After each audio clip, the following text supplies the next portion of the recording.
ஆனா reusable cotton napkin பெண்ணுக்கும் நல்லது மண்ணுக்கும் நல்லது. ஒரு நாள் 100 ஃபீட் ரோட்டில் நடந்து போயிட்டு இருந்தேன் தலைவா. திடீர்னு பார்த்தா சரியான சவுண்டு. என்னடா அப்படின்னு பார்க்க போனால் உள்ளே நீங்கள் பேசிகிட்டு இருந்தீங்களாம்மா. ஒரு வாட்டி முடிவு பண்ணிட்டா என் பேச்சை நானே கேட்க மாட்டேன். என்ன கிளாப்ஸ் தெரியுமா? தியேட்டர்லேருந்து சவுண்டு ரோட்டுக்கே வந்துருச்சு தலைவா. அது சினிமா. முன்னாடி உட்காந்துட்டு இருக்கவங்கள ரசிகன். அவங்களுக்கு அந்த இடத்துல மூளைக்கு ஒரு வேலையுமே கிடையாது. இதயத்துலேருந்து தான் எல்லாம் கிளாப் பண்ணுவாங்க. அதுவும் அந்த லிஃப்டில் வச்சு அசினோட மேக்கப் அப்படி தொட்டு காட்டுவீங்கள்ல, அதுக்கெல்லாம் ரசிகர் வேற லெவலில் கை தட்டினாங்க. ஏன்னா அவனுக்கும் பெண்கள் மேக்கப் போட்டால் பிடிக்காது, உங்களுக்கும் பிடிக்காது. அப்புறம் பெண்கள் எல்லாருமே மேக்கப் தான் போடுறாங்கன்னு உங்களுக்கு யார் சொன்னாங்கன்னு தெரியல தலைவா.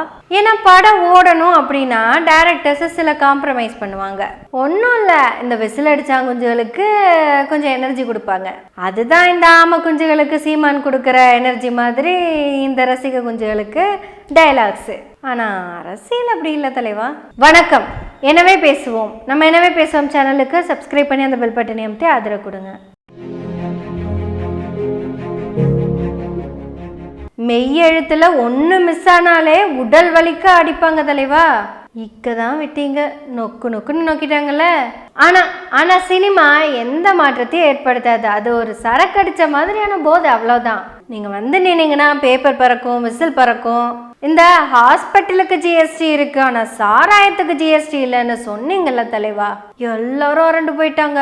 அந்த எழுதி கொடுத்தான் பாத்தீங்களா அந்த சின்ன பையன், அவன் அறிவு அவ்வளவுதான், அவன் அறிவு அவ்வளவுதான் அப்படின்னு சொன்னா அவனுக்கு திணிக்கப்பட்ட அறிவு அதுதான். சாராயத்துக்கு 28% ஜிஎஸ்டி போட்டா சரக்கு விலை எவ்வளவு கம்மியாகும் தெரியுமா?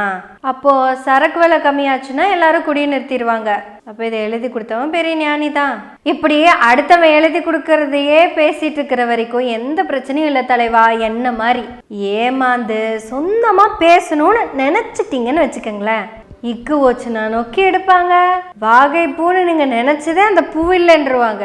யானையோட காது முறம் மாதிரி இருக்கு, அது ஆப்பிரிக்கா யானைன்னு சொல்லுவாங்க. நீ தமிழ்நாட்டில் தானே கட்சி நடத்துற, தமிழ்நாட்டில் இருக்கிற பெண் யானைகளுக்கு தந்தமே இருக்காதே. அப்போ 2 ஆண் யானைகள் எந்திரிச்சு நின்னா கட்சி வளர்ந்துருமா? முதல்ல ஒரு விஷயத்த நம்ம யோசிக்கணும். யானைங்க 2 காலில் மட்டும் நின்று இப்படி எந்திரிச்சு நின்றுச்சுன்னா அது சர்க்கஸில் மட்டும்தான் நடக்கும். அப்படி அது சர்க்கஸ் யானைன்னு முடிவு பண்ணிட்டா யானை சைக்கிள் ஓட்டுற படத்தை வச்சிருக்கலாம்ல. இன்னும் கொஞ்சம் அட்வான்ஸாக போய் ராமநாராயணன் படத்தில் வர யானை மாதிரி சட்டை ட்ரௌசரு கேப்பு கண்ணாடினெல்லாம் போட்டுட்ருக்கலாம்ல. கையில் ஒரு மொபைலும் ப்ளூடூத்தும் கொடுத்துருந்தீங்கன்னா வேற லெவலில் இருந்திருக்கும். அது என்னன்னே தெரியல, நானும் யோசிச்சுக்கிட்டே இருக்கேன். உங்களையும் சீமானியும் பார்க்கும்போதெல்லாம் சகுனி படம் மாதிரியே தோணுது. நாசர் ஆரம்பத்தில் பலன்னு பேசிக்கிட்டே இருப்பாரு, கூட்டமே இருக்காது, நார்மலான ஒரு கூட்டம் தான் இருக்கும். நம்ம சீமானுக்கு இருக்கிற மாதிரி அப்போதான் கார்த்தி சொல்லுவாரு, சாமி நீங்க பேசாம இருந்து பாருங்களேன் அப்படின்னு. அந்த ரோலை நீங்க எடுத்துட்டீங்க. இப்போ ரசிகர்கள் கத்திட்டு இருக்காங்க, நீ போத்தலைவா, வாத்தலைவா, நீ எந்திரி தலைவா, உட்காரு தலைவா, பேசு தலைவா, நில்லு தலைவா, நாங்க இருக்கோம் அப்படிலாம் கத்திட்டு இருக்காங்க.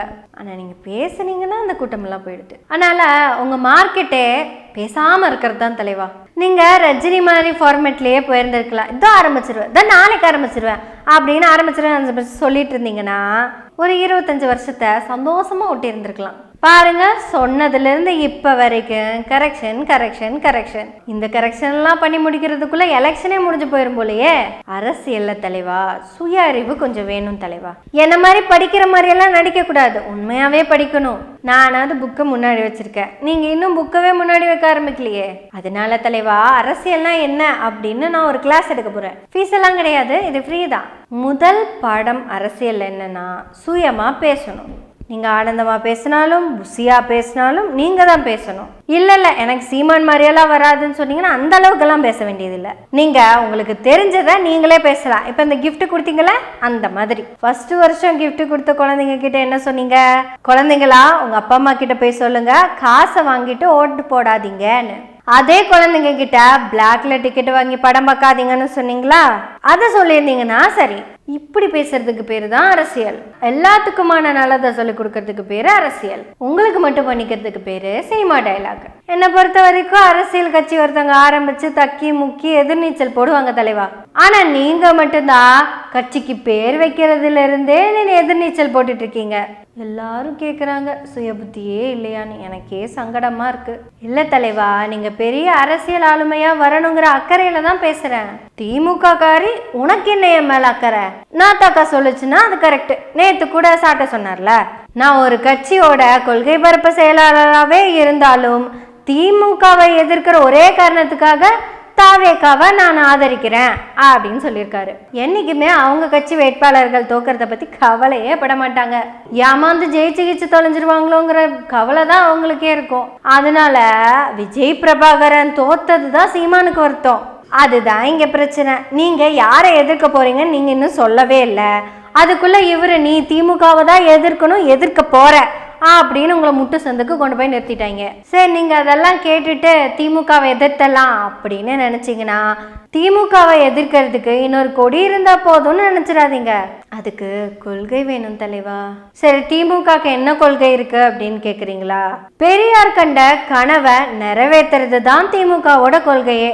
அதுக்கே அவ்வளவு சவால் இருக்குது. ஏன்னா அந்த கனவை கண்டவர் இந்த இந்தியாவோட பெரிய தத்துவ ஞானியான தந்தை பெரியார். அவரோட கனவை நிறைவேற்றிட்டானாலே இந்தியா வேற லெவல்ல மாறிடும். ஆனா இந்தியால யாரும் அதை பண்ண விட மாட்டாங்க. பெரியார் கண்ட கனவோட வழி நடந்ததுக்கே தமிழ்நாட்டோட வளர்ச்சியை பார்த்துருக்கீங்கல்ல. அந்த கனவையெல்லாம் நிறைவேற்றுற வழியில தான் இப்போவும் திமுக போய்கிட்டு இருக்குது. அதை எதிர்க்கணும்னு நீங்க நினைச்சீங்கல்ல, அதுக்கு நான் பாராட்டுறேன். அதுக்கு இன்னொரு சுய அறிவு வேணும் தலைவா. ரிஹர்சலு, ரீடேக்கு, ஒப்பிக்கிறது, இந்த அறிவெல்லாம் பத்தாது.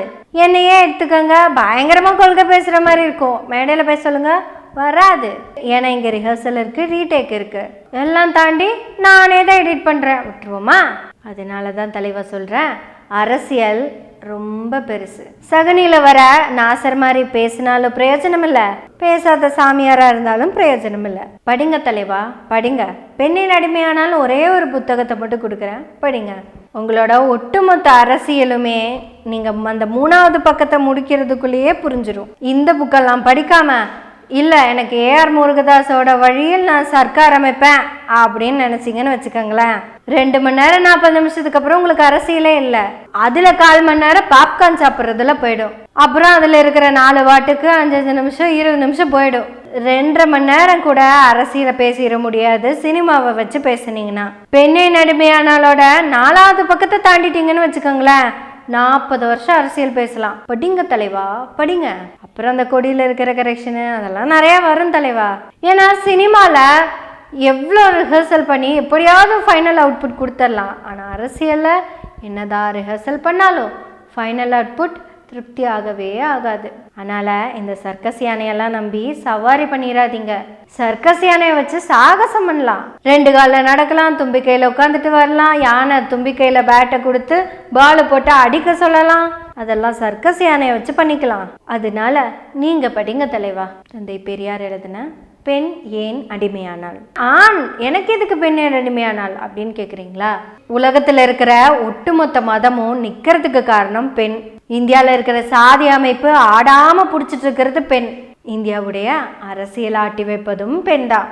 இந்தியாவோட ஒட்டுமொத்த வளர்ச்சியிலையும் பெண்களோட பங்களிப்பு அதிகமாயிக்கிட்டே வருது.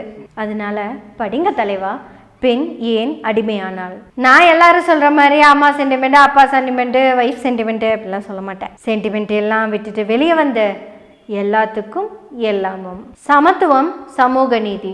பின்னாடி ஒரு போட்டோ இருக்குல்ல, அம்பேத்கர். அவர் எழுதின புத்தகங்கள்ல ஏதோ ஒரு புக்கில் ஒரே ஒரு பேஜை மட்டும் படிச்சிருங்க, அப்புறம் அரசியல் பேசலாம். அது வரைக்கும் நானும் நீங்களும் சினிமா பேசலாம். போக்கிரி, பீஸ்ட், கோட்டு அப்படி இருக்கு தலைவா. உங்க நடிப்பு, ஆட்டம், பாட்டம் எல்லாம் பார்த்தா அப்படியே பின்னி பெடல் எடுக்கிறீங்க. அப்படியே ஸ்கிரீன்லயே வந்துட்டு போயிருங்க தலைவா. ஆனா அரசியலுக்கு நீங்க வரணும், படிச்சுட்டு வாங்க. சர்க்கஸ் யானையை நம்பி ரொம்ப தூரம் டிராவல் பண்ணவே முடியாது. கொம்ப மேல உட்காந்துட்டு போறது தான் தலைவா அரசியல், கும்கி மேல இல்ல. கும்கி மேல உட்காந்துட்டு கோவில்ல போய் அதுதான் தலைவா பண்ண முடியும். All the best. Next time correction இல்லாமல் வாங்க. எலெக்ஷன் பக்கத்தில் வந்துருச்சு. Welcome welcome welcome. நீங்கள் சொந்தமாக பேசுங்க, நாங்களும் பேசுகிறோம். இனிமே பேசுவோம் நாள்தோறும். உங்களுடைய ஆதரவுகளை நன்றிகளோடு எதிர்பார்த்து கொண்டிருக்கிறோம். நன்றி, வணக்கம்.